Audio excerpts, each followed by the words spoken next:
Sa mga nanonood ngayon, I want you to know that there is hope. Kung ano man ang nararanasan nyo ngayon, that's temporary. Lilipas din yan. I know it's very difficult. You don't feel it. You feel it is hopeless, araw-araw ganito.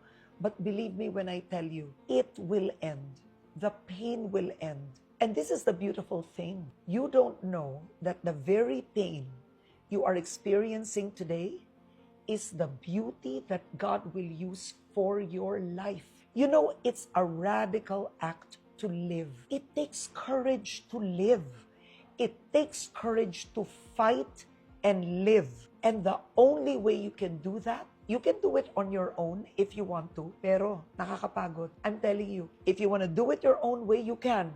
But it is tiring. Ang pinakamahirap sa buhay na to, yung feeling mo, wala kang kakampi, wala kang kaakibat, walang kaagapay.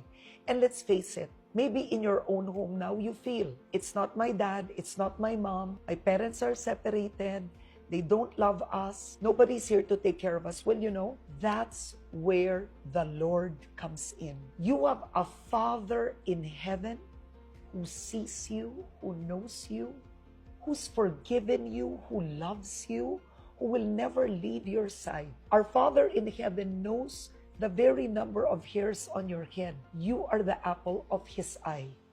It does not feel that way today, but believe me, when you surrender your life to Him, you'll live a fuller life. And I think that's really the joy of everything. It's temporary.